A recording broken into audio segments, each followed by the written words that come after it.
ചില സമ്മാനങ്ങൾ.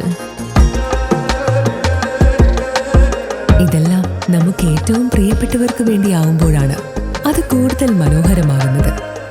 Leo's Gold and ഡയമണ്ട്സിന്റെ പരിശുദ്ധമായ സ്വർണം പോലെ.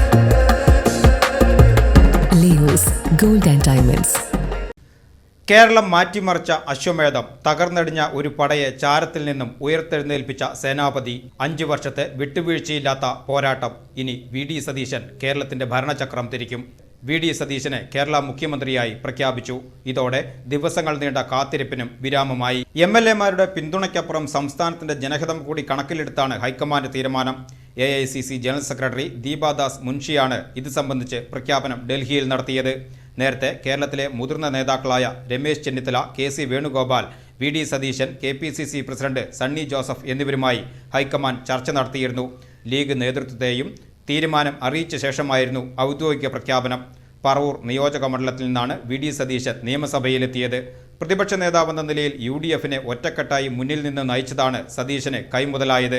100-ലധികം സീറ്റിലേക്ക് UDF എത്തിയത് അദ്ദേഹത്തിന്റെ നിലപാടുകൾക്കുള്ള അംഗീകാരമാണെന്ന വിലയിരുത്തലും മുസ്ലിം ലീഗ് ഉൾപ്പെടെയുള്ള ഘടകകക്ഷികളുടെ പിന്തുണയും സതീശന് തുണയായി. എറണാകുളത്ത് നിന്നുള്ള ആദ്യത്തെ മുഖ്യമന്ത്രിയാണ് സതീശൻ. കേരളത്തിൽ നിന്നുള്ള MLA-മാരുടെ പിന്തുണയും ദേശീയ നേതൃത്വത്തിന്റെ താൽപര്യവും KC വേണുഗോപാലിന് തുണയ്ക്കുമെന്ന് റിപ്പോർട്ടുകളുണ്ടായിരുന്നു.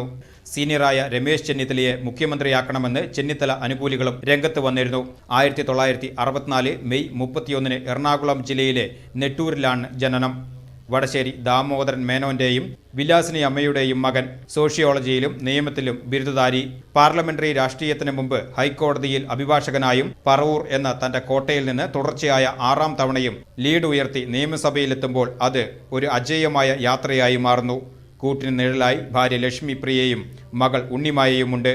ഇനി സതീശൻ ശൈലിയുടെ കാലം. പ്രതിപക്ഷ നേതാവിൽ നിന്നും ഭരണാധികാരിയിലേക്കുള്ള മാറ്റം, കോൺഗ്രസിലെ തലമുറ മാറ്റം പൂർത്തിയാക്കി ഇനി VD സതീശന്റെ കൈകളിൽ ഭദ്രം.